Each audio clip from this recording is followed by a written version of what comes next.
Hello, bienvenue sur Prospect. Pour ce nouvel épisode, je reçois Antoine Populus. Il est BDR full outbound depuis plus d'1 an chez Spendesk.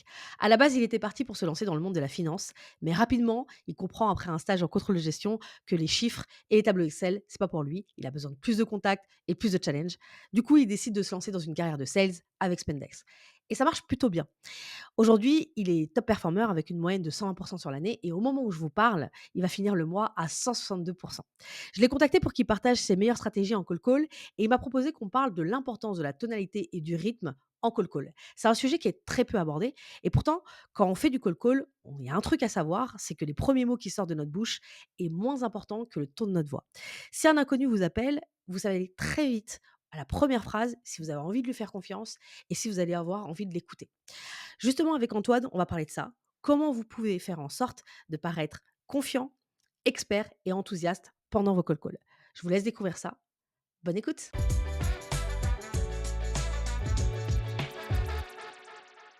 Hello Antoine, comment tu vas? Hello, bah ça va super et toi? Ça va super bien. Écoute, je suis super contente de te recevoir sur Prospect. On va parler de call. Alors, Yes. c'est des sujets aujourd'hui qui sont à la mode. Hem, Quand on a parlé dernièrement de call, toi et moi, tu me Mmh. partageais effectivement que généralement, dans tout ce qu'on voit, dans tous les contenus qu'on peut voir, on parle beaucoup de l'approche, on parle beaucoup du Oui. script, mais très peu de la posture et de la tonalité. Pourquoi c'est important pour toi de traiter aussi également ce sujet-là? Yes et bah, tu l'as un peu résumé. C'est que, surtout le call, en fait, on va souvent aborder le côté, avoir un bon script, poser les bonnes questions, répondre aux objections, qui vont être des trucs assez techniques et assez, «palpables» entre guillemets et tout l'aspect, en fait, plutôt tonalité, rythme, posture. Le comment tu dis les choses plutôt que le ce que tu dis, ça va être moins abordé en général et tu vas aussi remarquer quand tu fais un peu de recherche sur YouTube, il y a moins de contenu aussi, surtout en français sur ces thématiques, alors qu'au final, c'est tout aussi important, le comment tu amènes tes questions, comment tu amènes ton script, comment tu amènes la chose, que en soi ce que tu dis dans, dans ton script ou dans tes approches, dans tes questions et c'est pour ça que moi je trouve que c'est un sujet, plutôt important. Moi, je trouve que c'est aussi un sujet important et je suis super contente de le traiter ici. Du coup, justement, c'est parce que c'est toujours hyper difficile. Moi, je sais que quand j'ai coaché, en fait, des sales, il y avait souvent Mmh. ce truc-là, je leur disais: «Mais travaille ta posture, travaille ton rythme et cetera». Ouais. Mais c'est difficilement, du coup, transposable d'une personne à une autre. Mmh. Est-ce que j'aimerais bien qu'on parle de justement, de pour toi, dans cette tonalité, il y a quoi? Heu, Ouais. de quoi on parle, tu vois? Ouais, c'est vrai que c'est une vraie question parce que souvent on va te parler de posture ou ouais, de posture ou de tonalité et en fait ça englobe plein de choses et qui sont souvent pas, soit conscientisées, soit on met pas vraiment le doigt dessus et pour moi, je parlerai de posture et qui va inclure 2 choses, enfin 2 grandes thématiques, même si c'est un peu plus, fin que ça, mais 2 grandes thématiques qui vont être la tonalité et le rythme. En fait, la tonalité, ça va être, d'avoir une voix calme, confiante, en fait, que dans l'intonation de ta voix, on puisse sentir que tu es un expert et que, tu dégages quelque chose. Ça va être le 1er grand scope et le deuxième penchant qui est pour moi encore plus important, ça va être le rythme et en fait, ça va être cette capacité à, laisser des blancs quand il faut, pas parler trop vite et moi, je vais avoir tendance à tourner mes calls, d'une façon un peu conversationnelle.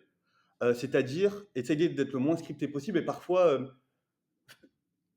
comment dire? Parfois, feinter, la conversation normale. Je vous appelais, écoutez, je vous appelais parce que et laisser des petits «e», des petits blancs, reprendre les phrases pour qu'en fait, il y ait quelque chose de naturel qui se dégage et qu'on se dissocie en fait du call de base scripté, «Bonjour, je vous appelle parce que machin» et en fait, on sent que c'est un pitch commercial et le prospect en fait, il va se braquer ou il va se dire: «Ah mais qu'est-ce que enfin, c'est encore un appel commercial» et voilà, donc l'idée, c'est vraiment de se dissocier, d'un commercial de base et en même temps de pouvoir, capter l'attention par un rythme un peu plus lent où la personne en face, a le temps d'intégrer les informations, ce que tu dis, va aussi pouvoir intérioriser, avec les blancs que tu laisses et voilà. Trop bien. Du coup, en fait, effectivement, est-ce que toi, tu penses, je sais qu'on en avait parlé un peu en off, Ouais. notamment heu, dans une équipe BDR. Toi, tu es quand même dans une belle boîte où il y a une grosse Ouais. culture, notamment BDR avec des choses qui sont hyper bien structurées.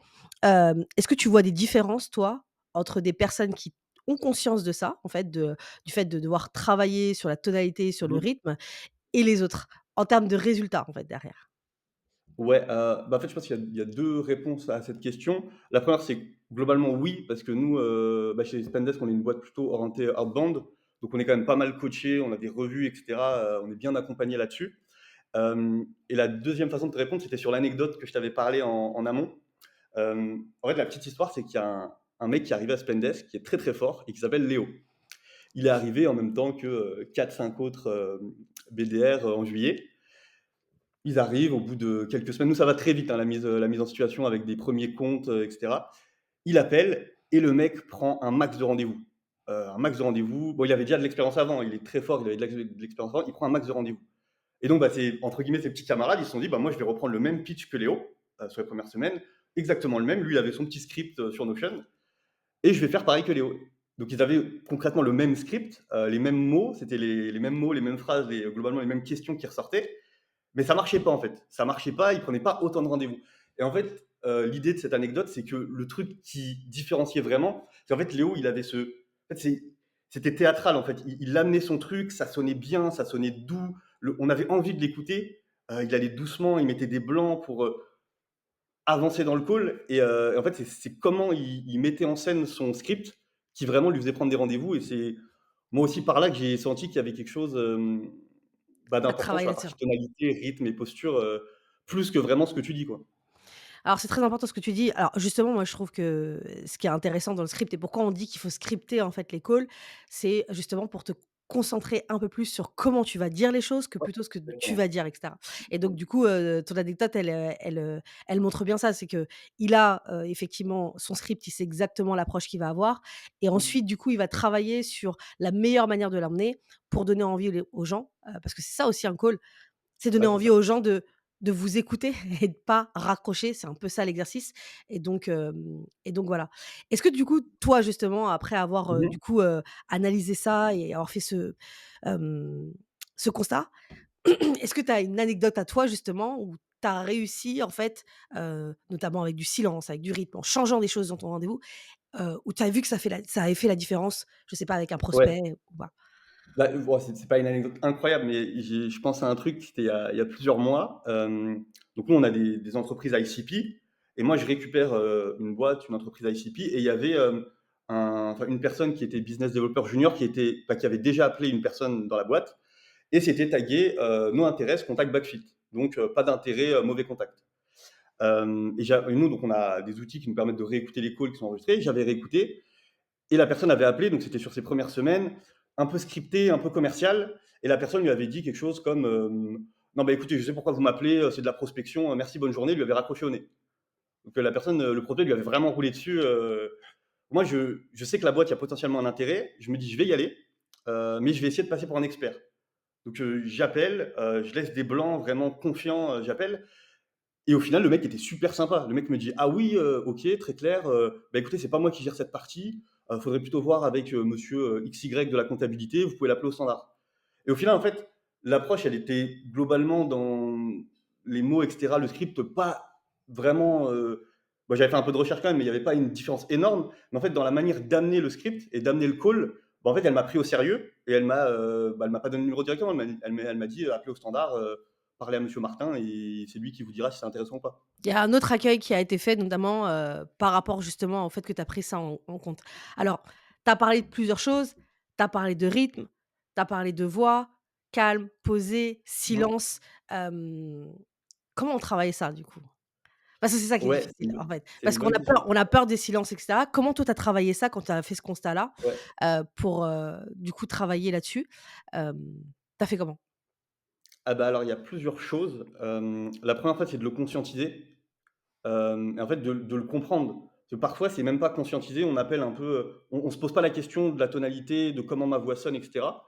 Donc c'est un, le conscientiser. 2, moi ce que j'ai beaucoup fait au début, c'est me réécouter. Donc moi, j'ai la chance d'avoir des outils pour me réécouter, donc je me suis réécouté et des fois, en fait, tu te dis: «Mais attends, mais là, je suis beaucoup trop rapide, là, je suis beaucoup trop enjoué, là, en fait, j'ai pas d'énergie, c'est normal que le mec me raccroche au nez» ou je sais pas quoi. Donc vraiment conscientiser, se réécouter, et après, bah, ça va être un peu en échangeant avec des mecs qui prennent beaucoup de meetings, en les réécoutant eux aussi. en ayant du feedback et bah, pour essayer de s'améliorer et ensuite, bah, ça va être d'itérer, d'essayer de le travailler, se réécouter, retravailler, se réécouter et un peu essayer de l'incorporer dans ses calls. OK, du coup, justement, on va revenir sur la partie de la pratique et la réécoute. Comment tu réécoutes justement tes calls? Enfin, souvent, tu vois, les gens disent: «Ouais, il faut se réécouter». Finalement, il y a enfin, je pense que Spendesk est peut-être, une exception, mais il y a pas tant de ça, de sales dans les boîtes qui réécoutent vraiment leurs calls. Comment tu t'organises justement pour pouvoir réécouter ces calls-là, en fait, dans ta semaine ou dans ton mois? Ouais, Et comment bah, tu en t'y fait, prends, en fait? ouais, Comment tu t'y prends, genre en termes de mindset, en termes de prise de notes? Comment tu ouais, bien sûr. décortiques un peu ta Ouais, réécoute bien de sûr. call?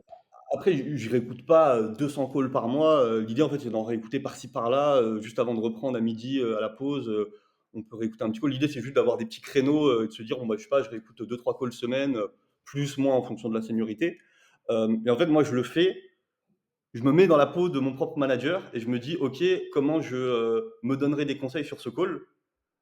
Et je vais décortiquer mon call et le fait d'avoir le point de vue un peu extérieur, bah, va faire qu'on va entendre, écouter, voir des choses qu'on n'aurait pas, enfin qu'on conscientise pas au moment même où on est, bah, dans le flow et dans le call directement, quoi. OK, et du coup, justement, quand tu décortiques ton call, comment tu regardes, en fait, sur cette partie rythme? Parce qu'il y a plusieurs étapes, Mmh. en fait, dans un call. Toi, Ouais. justement, sur la partie rythme, sur la partie silence, sur la partie et cetera, enfin, voix calme, voix peut-être un peu plus des moments d'accélération. Mmh. À quel moment justement, tu vas essayer de mettre du silence? À quel moment tu vas Ouais. essayer d'être, un peu plus conversationnel? Parce que tu as pas du tout la même, attitude en fonction des différentes étapes du call. Au départ, il faut avoir une voix un peu plus affirmée parce que si tu commences à bégayer, bon bah, Mmh. fin du game, j'ai envie de dire. Mais après peut-être qu'il faut être un peu plus conversationnel pour avoir l'impression de ne pas être forcément un peu, heu bah, le sales Ouais, de bien sûr. de la boîte de téléphonie. Peut-être après il faut remettre un peu plus de confiance au moment où tu parles de ton produit. Donc comment tu justement, comment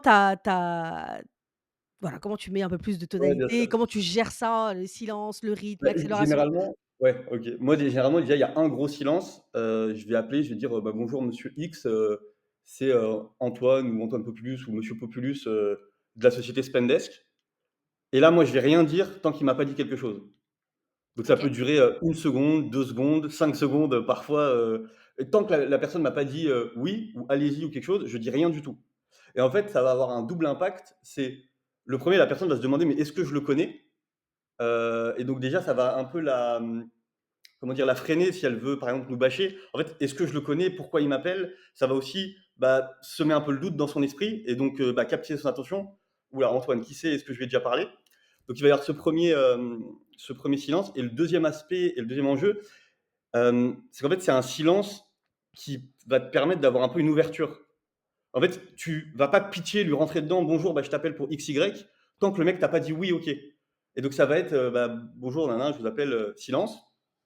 Il va me dire: «Oui, je vous appelle parce que, je travaille avec, nin». Et là, par exemple, je peux relaisser un silence. Si c'est pas, par exemple, quelqu'un qui connaît, je relaisse un silence. Il me laisse encore un peu de terrain, OK, et petit à petit, bah, je vais dérouler avec une voix calme, posée. «Je vous appelle pour ça, ça, voilà, aujourd'hui, comment vous traitez ça?» Enfin, en fonction du call, et cetera. Et vraiment avancer doucement, de façon posée, très enfin, confiant plus qu'affirmé, pour vraiment, en fait, que la personne se dise: «OK, c'est quelqu'un d'important en face» et qu'il y ait vraiment ce «respect» entre guillemets qui soit mis sur l'appel. trop bien. Tu m'avais parlé aussi également du coup que tu as analysé et aussi les calls de certains BDR qui avaient des bons Ouais, résultats et cetera. Du coup, bah, en fait, effectivement, on a l'impression à chaque fois quand on parle de call, il faut que chacun ait son style et cetera. Pareil, dans l'exercice que tu fais, comment tu fais en fait pour juste alors, je sais, tu prends quelques calls, par-ci par-là de tes camarades et pareil, qu'est-ce que tu vas prendre en fait de eux pour les intégrer en fait avec ton style? Parce qu'il y a des moments où, ouais, tu peux avoir des gens qui sont un peu plus calmes, d'autres qui sont plus dans l'énergie, et cetera et cetera. Chacun a son style. Donc, justement, comment tu as je sais pas si tu les avais ouais. écoutés, ces fameux calls de Léo, mais du coup, Ouais, justement, bien sûr. comment tu les comment tu as fait Ouais, justement bien sûr. pour lui prendre, en fait, un peu ses skills et son super pouvoir? Ouais et bah, écoute, c'est assez simple. Il y a un, j'ai réécouté et 2, en fait, j'ai parlé avec lui, une fois, je lui ai pris un café, je lui ai dit, «En fait, toi, si j'étais nouveau, que j'arrivais, qu'est-ce que enfin, quels sont les conseils que tu me donnerais?»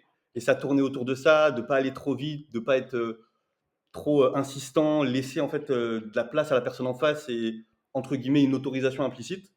Et en fait, c'est ce double truc en écoutant ses calls, en essayant, d'avoir un peu sa tonalité, son rythme et cetera, en même temps que lui m'ait expliqué.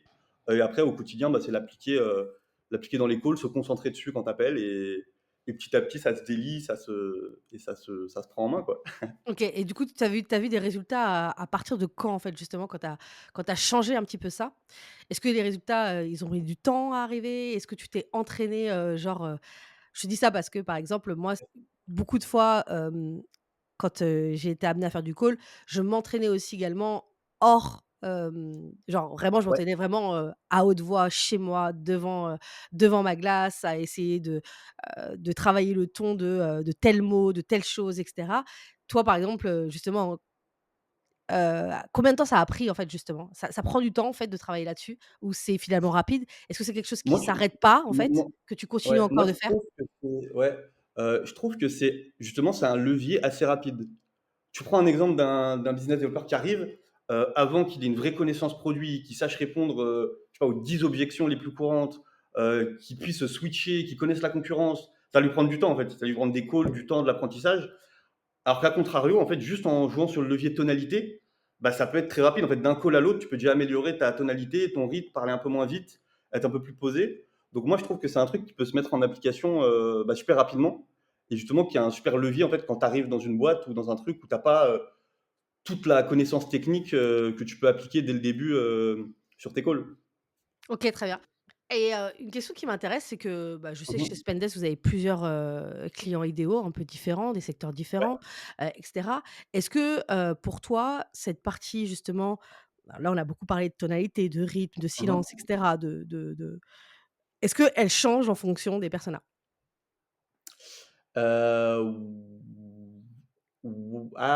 Oui et non. En fait, ça dép je sais pas, la gatekeeper, on va peut-être pas la considérer comme un persona.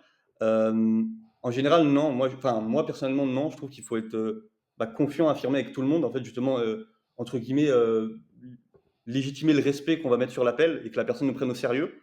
Donc en général, j'aurais tendance à dire non. Après, il y a une petite exception pour, le standard où, justement, moi, j'ai tendance à être le plus, affirmé possible. Et vraiment, il faut que la personne, en fait, elle se pose même pas la question de qui c'est, qu'elle se dise: «Le mec est tellement important qu'il faut que je transfère l'appel». Et C'est donc pour ça ç va être des phrases beaucoup plus courtes, beaucoup plus sèches, beaucoup plus, «Bonjour, j'appelle pour ça, c'est sur ça». Très peu de paroles, justement pour que la personne se dise: «OK, c'est un appel important, il faut que je le passe à monsieur machin».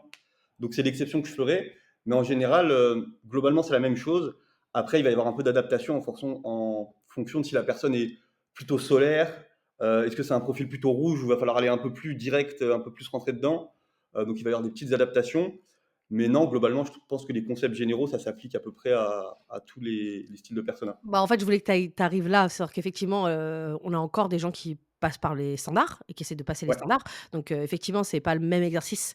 Donc, du coup, c'est pour ça que que je voulais qu'on quand même qu'on en parle. Alors justement, en fait, est-ce que tu arrives toi, lors de Mmh. faire de ton call parce que une des manières de s'adapter le mieux et d'adapter, en Ouais. fait, effectivement, ton rythme et cetera, c'est l'écoute. À quel moment tu arrives à te dire, est-ce que tu arrives à le faire? De te dire: «En fait, la Mmh. personne que je suis en train d'appeler» parce que avant que tu composes le numéro, cette personne n'est juste une ligne dans ton CRM, Ouais, heu, elle a un elle a pas 06, de elle a pas de personnalité pour toi encore pour l'instant. ouais, ouais, non, c'est sûr. Du coup, c'est juste un 06 pour au début. Comment, au moment donné où tu commences à faire le Mmh. call, à quel Ouais, ça moment tu arrives à m'étonne. te dire: «OK, avec cette personne-là, il va falloir peut-être que je sois un peu plus solaire ou je vais pouvoir être un peu Ouais. plus comme ça ou je vais pouvoir, ou là, en fait, j'ai l'impression que c'est quelqu'un qui déteste les call calls, et donc du coup, je vais peut-être aborder plus à quel moment du call tu arrives à le Ouais, sentir toi? ouais, c'est une bonne question. En fait, on va en revenir à ce premier blanc qui a un peu, une multifonction. En fait, le premier blanc, moi, il va me permettre aussi de jauger la personne. «Bonjour, c'est monsieur Populus de Spendesk». Enfin: «Bonjour madame, c'est monsieur Populus de Spendesk». Je laisse une deux secondes, en fait, il peut y avoir plusieurs réponses, genre, «Oui, c'est pourquoi?» Et là, je sais que la personne est plutôt rouge et plutôt rentre dedans, il va falloir être un peu plus sharp. La personne va dire, «Oh oui», enfin, ça va rigoler, on se connaît pas, et là, tu sais que tu peux être un peu plus solaire. Et en fait, en fonction déjà de la première réponse, tu vas pouvoir un peu jauger le niveau d'énergie et la personnalité de la personne en face et des fois un peu, switcher, adapter, bah, la tonalité et le discours en fonction de est-ce qu'elle est plutôt souriante ou plutôt pas du tout, et un peu rentre dedans, quoi. Alors justement, j'aimerais bien qu'on parle des rentre dedans parce que c'est les plus intéressants, en fait, pour notre exercice. Hem, je t'en parle par rapport à ma propre expérience. On a Mmh mh. tendance, quand on a une personne, par exemple, justement, après un silence où on sent que cette personne-là, oui, c'est pourquoi, ou bien on sent que la personne n'a pas de temps. Mmh mh. Naturellement, on va vouloir, précipiter le call, on va vouloir que ça se finisse, on va vouloir, que ça s'arrête et donc du coup, c'est là où on Ouais, va avoir un rythme, hyper rapide et cetera. Est-ce que tu as un hack? Ça se trouve non, pas du tout, mais moi je sais qu'en tout cas ça parfois ça va me demander, sur une session de call, je veux dire: «Ah là, ouais. tu as un peu déconné, tu pas dû aller, aussi vite» et cetera. Donc ça te demande en fait vraiment un vrai contrôle sur toi de dire: «OK, non, tu vas pas super vite, tu Mmh. contrôles justement, tu essaies d'être sharp. Du coup, voilà. Est-ce que tu as un hack justement pour pas justement te laisser déborder, par Ouais, tes émotions? Parce qu'en fait, une personne après ce silence-là, elle réagit à ton, «Bonjour, je suis, Antoine Populus de Spendesk» et elle te renvoie quelque chose, tu vas avoir toi avoir une émotion. Comment tu la travailles? Parce que c'est ça en fait, ouais. bah, on parle de rythme et de posture et cetera, mais ce qui est super difficile, c'est qu'il faut que tu contrôles tes émotions pour ne pas, en fait, avoir le truc primaire qui est: j'ai peur du non, j'ai une personne qui a pas envie de m'avoir au téléphone et donc du coup, je vais précipiter le call», et cetera. Mmh. Non, mais ouais, ouais, c'est super important, bah, de gérer ses émotions pour pas partir, dans les aigus, pas partir trop rapidement, je vous appelle pour, ça. En fait, il y a 2 choses. Je pense qu'il faut pas accélérer, mais il faut être plus sharp. En fait, il faut, amener le truc de façon, le mec, on sent qu'il est très rouge: «Oui, c'est pourquoi? Vous m'appelez pourquoi? Écoutez, je suis Antoine, je travaille avec X, je vous appelle pour ça, je pense qu'il y a des sujets, comment vous traitez ça aujourd'hui?» En fait, être hyper sharp parce que le mec, les profils rouges, ils aiment bien quand ça va vite quand même, donc le but, en fait, c'est d'être sharp, vraiment lui délivrer la valeur, l'information vite, mais pas rapidement en termes de débit de parole, C'est et très en bien, même c'est temps très cette nuance, elle est hyper importante, ouais. du coup, ouais. Et justement, en fait, il faut pas non bah, en fait, il faut pas accélérer et se laisser déborder parce qu'il y a quand même ce truc où, les gens matchent l'énergie, et en fait, quelqu'un sur l'appel très, très speed, inconsciemment, il va être speed aussi, alors que si on l'appelle de façon plus douce, plus posée, bah, ça va aussi le détendre, de façon plus inconsciente. Donc c'est un peu ce juste milieu entre être sharp, mais garder ce côté, posé vraiment: «Je t'appelle pour ça, ça, ça», heu, pour bah, pas se laisser déborder tout simplement. Nickel. Dans la littérature sales, on dit souvent quand on parle du call call, justement et comme tu disais au début, il y a très peu de choses sur le rythme, la totalité, l'importance des silences et cetera, mais beaucoup de choses autour du sourire. Est-ce que ça Ouais. c'est surcoté ou sous-coté ce truc-là de sourire absolument? Notamment, je sais que vous avez une grosse culture de réécoute de call. Par rapport à ceux qui ont des bons résultats, est-ce que c'est des personnes qui sourient tout le temps dans leur call ou pas du tout? Ou justement c'est des gens qui, savent bien gérer, cette partie tout ce dont on a parlé, juste avant? Je pense que moi, personnellement, je pense que c'est pas surcoté, c'est pas sous-coté, je pense que Mmh. ça dépend des gens. OK. Il y a des gens qui ont naturellement, des voix plus enjouées, qui sont plus joueurs en call et cetera. Je pense que ça dépend les gens, il y a des gens qui sont très posés, qui sont pas forcément hyper souriants, qui prennent plein de meetings, d'autres qui vont être un peu plus solaires. Voilà, je suis assez neutre, franchement, je suis assez neutre vis-à-vis de la question. Je pense que OK. ça dépend des profils et Ça des cas, dépend, mais que ça a pas ouais, un ça dépend. impact, forcément sur, on peut avoir des gens qui sont moins souriants, qui prennent des rendez-vous, juste, enfin voilà. C'est juste, parce que c'est souvent ce Ouais, qu'on à chaque fois qu'on parle en fait de la posture, on parle tout le temps de souriez parce que votre interlocuteur entend votre sourire et cetera. Donc c'était juste, j'avais besoin de savoir si et toi tu on l'intégrais en ouais. dans tout ça, quoi. Ouais, je comprends, mais je pense que ça va dépendre aussi, comme on le disait, bah, de la personne. En fait, si la personne, elle est très, sympa, souriante, bah, ouais, forcément, il faut mettre un peu plus d'énergie, un peu plus de sourire. Si en face, le mec est plutôt, plus monotone, plus direct, bah, être plutôt, je pense, plus expert, plus direct. Et en fait, c'est ces petits ajustements en fonction de Ouais, la c'est personne en être face à faire. ajusté à la personne en face, quoi. Mais je sais pas si sourire systématiquement, en call, c'est, un truc incroyable, une nécessité. Voilà, je suis neutre vis-à-vis de la question. OK. J'ai 2 dernières questions. La dernière question que je vais avoir, c'est, notamment quand tu fais un call. Ouais, C'est la fin, en fait, où on va avoir tendance, en fait, quand tu as réussi à déclencher une conversation, tu es content, tu es dans le pic, tu es ouais. dedans, tu te dis: «C'est trop bien, je vais, aller chercher mon rendez-vous» et cetera Et Mmh. souvent, tu peux avoir une partie, un peu une baisse à la fin, une baisse de régime. C'est-à-dire que quand tu as réussi c'est comme si tu avais mis un effort de malade mental et c'est compliqué Mmh. de garder, la même énergie ou le même rythme ou la même, vers la fin, surtout quand tu as pris ton rendez-vous. Est-ce que ça, c'est quelque chose que tu as constaté? Comment tu fais pour justement être, focus? Ça, c'est très court un rendez-vous, hein, mais enfin rendez-vous, pardon, un call. Mais, comment tu restes pour être focus et faire attention à cette énergie même à la fin, quoi? Donc ça Ouais, je te dis ça parce qu'à la fin, parfois, heu, c'est souvent genre, «Bah, OK, je vous envoie un message. OK, d'accord. Bah, je vous envoie un message. D'accord, on fait ça» et parfois ça traîne en longueur à la fin et ça gâche un peu tout ce truc-là, en fait, ouais, qui était bien. c'est vrai que c'est une bonne question. Après, je pense qu'il y a 2 choses. En fait, c'est le but de ton call de base. Parce qu'en fait, en fonction des boîtes, des, cycles de vente, nous, on va avoir tendance à avoir un call pour prendre un meeting, pour nous, en tant que BDR, faire un meeting de qualification plus long, de 20-30 minutes, pour ensuite, l'envoyer, sur une démo, plus qualifiée et plus technique. Et en fait, ça va dépendre de est-ce que ton objectif de call, c'est de juste prendre un rendez-vous et tu qualifieras plus en détail plus tard, ou alors est-ce que c'est sur un modèle où tu fais un call et tu envoies directement à l'AE et tu as besoin d'un minimum d'informations. Et en fait, l'idée, c'est vraiment à la fin de closer. Moi, je vais tendance à pas trop m'étaler sur mes calls. Si j'ai un sujet, je qualifie un petit peu. Si je sais qu'il y a des besoins potentiellement, ok, bah écoutez, c'est très intéressant. Moi, je vous propose d'un rendez-vous la semaine prochaine. Et moi, je vais tout simplement le verrouiller. En fait, lui dire, écoutez, bah, moi, je propose qu'on s'en reparle la semaine prochaine. Quand est-ce que vous avez 20 minutes, etc. Et je vais prendre l'adresse mail, je vais verrouiller.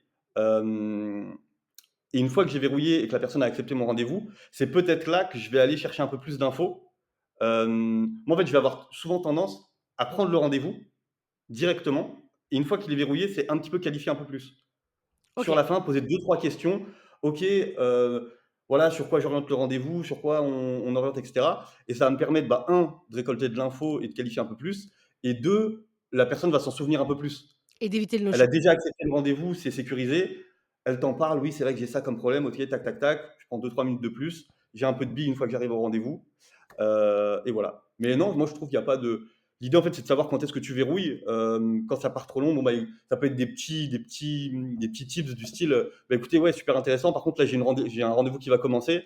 Je vous propose qu'on s'en reparle semaine prochaine», et tu closes un peu le rendez-vous, sur une petite astuce, sur Nickel. un petit micmac, mais non, je trouve qu'il y a l'idée, c'est vraiment de closer, de verrouiller et de faire accepter son rendez-vous, quoi. OK, dernière question parce qu'il nous reste peu de temps.